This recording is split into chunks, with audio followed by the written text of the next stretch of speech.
why I'm standing, and I want to tell you what we're going to do for Queensland, a bit of a reference for the region. Firstly, what's my background? Well, I had a 13-year career in the Army. I travelled right around Australia working with the Army.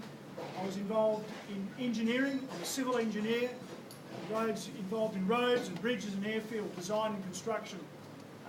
And that took me right across Queensland.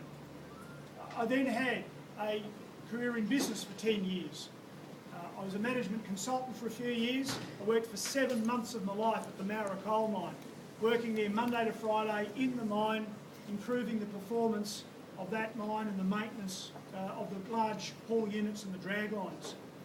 I ask you right now, has Anna Bligh worked in a coal mine for 7 months?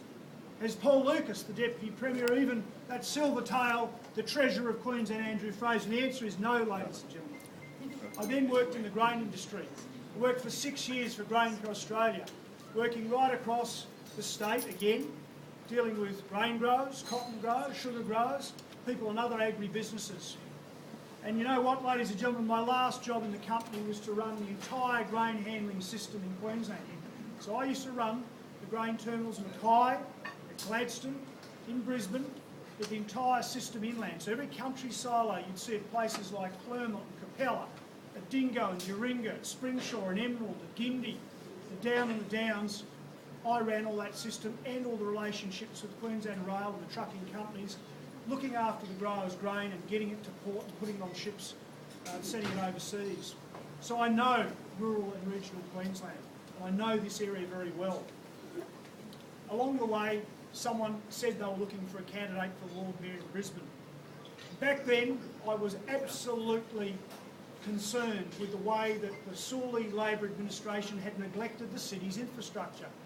And so I put myself up as a candidate, gathered a team of people, developed great policy, and went to people in a very plain English, straight talking way to say, this is what we'll do. And so what did we achieve over 7 years? We've delivered a $2.2 billion cross-city tunnel.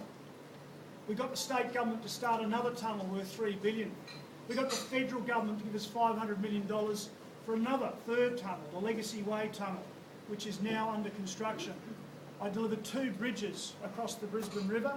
I put 715 new buses on the roads of Brisbane in 7 years and 10 new CityCat ferries, along with parks and gardens and community facilities and sporting fields. My point is this: when I say I'm going to do something, I deliver it. But I don't promise things unless I can deliver them.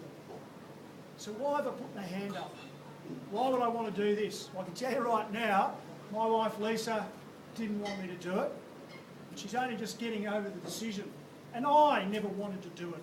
But frankly, ladies and gentlemen, I wasn't prepared to sit back any longer and see this state go to the dogs. I couldn't live with myself. Someone had to stand up and be counted. I'm so passionate about Queensland, and there are so many things that are going wrong. The state debt is just completely out of control. When Anna Bligh became Premier, only 4 years ago, the state's debts were $30 billion. Today, a towering non-achievement, $52 billion. And in 2 years' time, and these are their figures from their mid-year economic review, the debt of Queensland will be $79.5 billion. This is a crisis.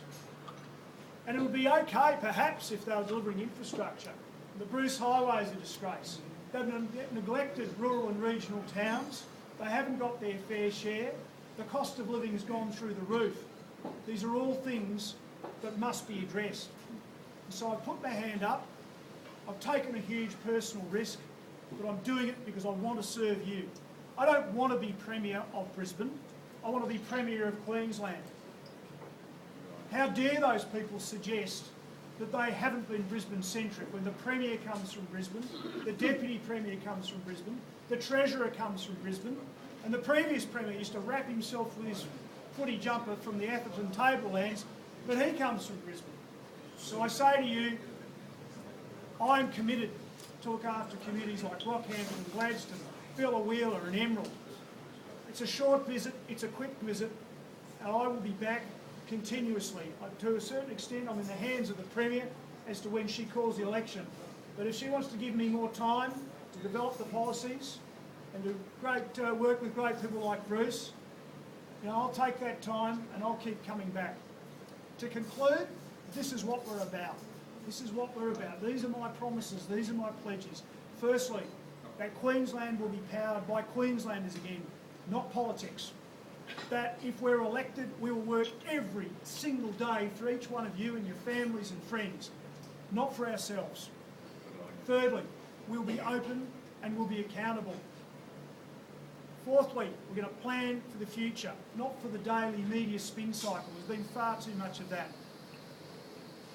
We're going to make sure that we save you money. That's very important.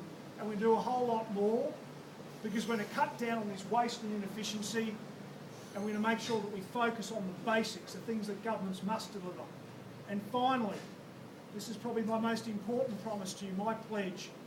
I absolutely solemnly promise you that I commit to make this great state can-do Queensland once more. Thank you for coming.